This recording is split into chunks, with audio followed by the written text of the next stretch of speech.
මම පහුගිය වීඩියෝ එකකදී කතා කරා නාසිස්ම පෞරුෂ අක්‍රමිකතාවය ගැන. ඉතින් අන්න ඒ වීඩියෝ එකට මට කමෙන්ට් එකක් ඇවිල්ලා තිබුණා නාසිස්ම පෞරුෂ අක්‍රමිකතාවයේ තියෙන පුද්ගලයෙක් එක්ක ජීවත් වෙනකොට කොහොමද තමන්ගේ මනස නිරවුල්ව හදාගෙන ජීවත් වෙන්නේ කියලා. ඉතින් අද මම මේ වීඩියෝ එකෙන් ඔයාලත් එක්ක කතා කරන්නේ අන්න ඒ ප්‍රශ්නෙට උත්තරේ. මම මගේ කලින් වීඩියෝ එකේදී කිව්වා ඔබට නාසිස්ම පෞරුෂ අක්‍රමිකතාවය ගොඩනැගෙන්නේ ආත්මාර්ථකාමය සහ මමත්වය මූලික කරගෙන. එතකොට මෙන්න මේ පෞරුෂ අක්‍රමිකතාවය වැඩිපුරම බලපාන්නේ අන්න ඒ අක්‍රමිකතාවය තියෙන පුද්ගලයා එක්ක ජීවත් වෙන අවට පුද්ගලයන්ට. ඉතින් නාසිස්ම පෞරුෂ අක්‍රමිකතාවය තියෙන පුද්ගලයෙක් එක්ක ජීවත් වෙන එක ඒ පුද්ගලයන්ට ඉතාමත් පීඩාකාරී වෙන්න පුළුවන්. ඔවුන් ආතතියට පත් වෙන්න පුළුවන්. විෂාදයට පත් වෙන්න පුළුවන්. ඒ වගේම සියදිවි නසා ගන්නත් පුළුවන් මෙන්න මේ වගේ අයත් එක්ක ජීවත් වෙන පුද්ගලයන්ට. ඉතින් මේකේ තියෙන භයානකකම තමයි අන්න ඒ කාරණාව. අපි කොහොමද නාසිස්ම පෞරුෂ අක්‍රමිකතාවයේ තියෙන පුද්ගලයෙක් එක්ක ගනුදෙනු කරන්න ඕන? අන්න ඒ වගේ පුද්ගලයෙක් ඉස්සරහා අපි කරන්න හොඳ නැත්තේ මොනවද? කරන්න ඕනි මොනවද කියලා අද අපි කතා කරමු. මෙන්න මේ පෞරුෂ ආබාධය තියෙන පුද්ගලයා ඔබේ මව හෝ පියා වෙන්න පුළුවන්. එහෙම නැත්නම් ඔබේ නෑදෑ කෙනෙක් වෙන්න පුළුවන්. ඔබේ අහලුවෙක් වෙන්න පුළුවන්. ඔබේ හෙලියක් වෙන්න පුළුවන්. ඒ වගේම ඔබේ දරුවෙක් වෙන්න පුළුවන්. එහෙම නැත්නම් ඔබේ සැමියා බිරිඳ වෙන්නත් පුළුවන්. ඔබේ පෙම්වතා හෝ පෙම්වතිය වෙන්නත් පුළුවන්. ඉතින් ඔබ කොහොමද මේ අයත් එක්ක ගනුදෙනු කරන්නේ? ඔබ මොනවද මේ අය ඉදිරියේ කරන්න හොඳ නැත්තේ කියලා අපි කතා කරමු. මුලින්ම ඔබ ඔබේ දුක කියලා ඒ අය ඉස්සරහා අඬන්න එපා.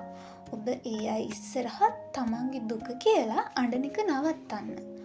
මොකද මම කලින් ඔයාලට කිව්වා නාසිස්ම පෞරුෂ අක්‍රමිකතාවයේ තියෙන පුද්ගලය තුල සහකම්පනය නැහැ. ඒ කියන්නේ එම්පති කියන දේ නැහැ. සහකම්පනය නැති වුනහම ඒ අයට බැහැ අනිත් කෙනාගේ දුක තේරුම් ගන්න.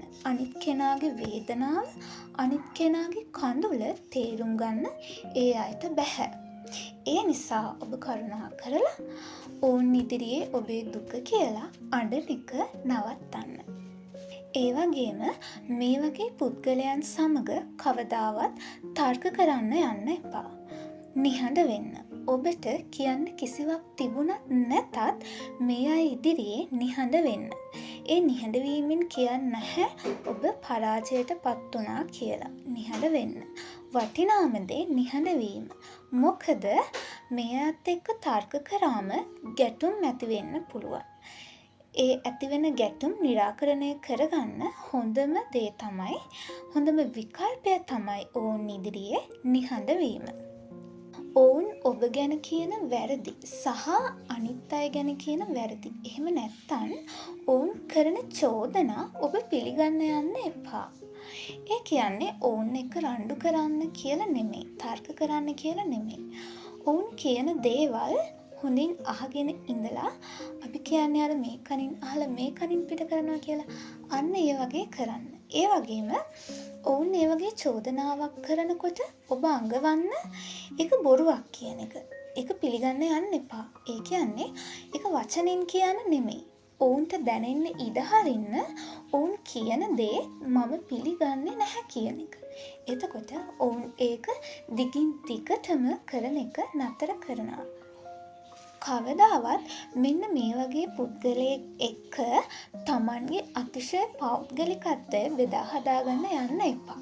මොකද ඔවුන් මේ අවස්ථාවේදී එය හොඳින් අහගෙන ඉන්නවා. අහගෙන හිටියට අවස්ථාවක් ලැබුණු ගමන්ම එක්කෝ ඔබත් එක්ක තරහ වුණාම එහෙම නැත්තම් ඔබට වඩා හිතවත් කෙනෙක් ඔහුට හෝ ඇයට ඉන්නවනම් ඔවුන් කරන්නේ ඔවුන්ගේ ඔබේ ඒ දුර්වලකම් අතිශය පෞද්ගලික තාවයන් ඔවුන් එක්ක කියනවා. එහෙම කියලා ඔබේ පෞද්ගලිකත්වය ඔබේ ආත්ම ගෞරවය විනාශ කරලා දාන්න පුළුවන්. අන්න ඒක නිසා ඔබ කවදාවත් මේ අයත් එක්ක තමන්ගේ පෞද්ගලිකත්වය බෙදා හදාගන්න යන්න එපා. විශේෂයෙන්ම ඔබට ප්‍රේම සම්බන්ධතාවයක් තියෙන පුද්ගලයෙක් නම් එහෙම නැත්තම් විවාහ වෙන්න ඉන්න පුද්ගලයෙක් නම් ඔබේ පෙම්වතා හෝ පෙම්වතිය එහෙම නැත්තම් ඔබේ සහකරුවා හෝ සහකාරියත් මෙන්න මේ වගේ තත්ත්වයකින් පෙළෙනවා නම් ඔබ කල්පනා කරලා බලන්න මේ වගේ පුද්ගලයෙක් එක්ක ජීවත් වීම ඔබට සුදුසුයිද කියලා. එවැනි පුද්ගලයෙක් එක්ක අනාගතය සැලසුම් කිරීම කොයිතරම් භයානක දෙයක්ද කියලා ඔබ කල්පනා කරලා බලන්න.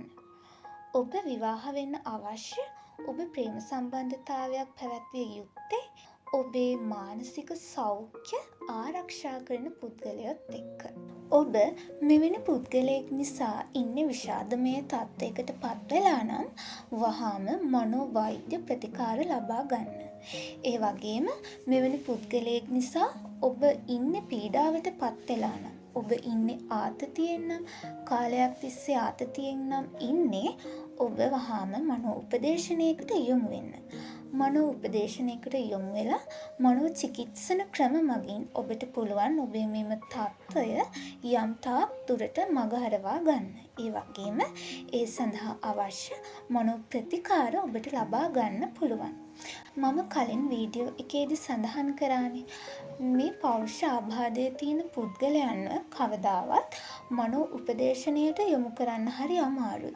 මොකද ඒ වගේ පුද්ගලයෙක් කවදාවත් යහමඟට ගන්න හරි අමාරුයි. එහෙම පුද්ගලයෙක් හදනවා කියන එක ලේසි වැඩක් නෙමෙයි. අපිට පුළුවන් අන්න ඒ පුද්ගලයාගේ ග්‍රහණයට නතු වෙලා ඉන්න පුද්ගලයාට මනෝ උපදේශනය ලබා දීලා මනෝ ප්‍රතිකාරයන්ට යොමු කරන්න. ඉතින් අපි මේ වීඩියෝ එකෙන් ඔබත් එක්ක කතා කරා ඔබේ මානසික සුරක්ෂිත භාවය ආරක්ෂා කර ගැනීමට නාසිස්ම පෞරුෂ අක්‍රමිකතාවය තියෙන පුද්ගලයන් සමග ගනුදෙනු කරන්නේ කොහොමද කියලා. ඒ වගේ අයත් එක්ක හැසිරෙන්න ඕන කොහොමද කියලා මං අද මේ වීඩියෝ එකෙන් ඔබත් එක්ක කතා කරා. ඉතින් ඔබට වෙනත් ගැටලු තියෙනවා නම් පහලින් කමෙන්ට් කරන්න කියලා මං ඔයාලගෙන් ඉල්ලනවා. එහෙනම් තවත් අලුත් වීඩියෝ එකකින් මුණ ගැහෙනකන් ඔයාලා හැමෝටම සුබ දවසක්.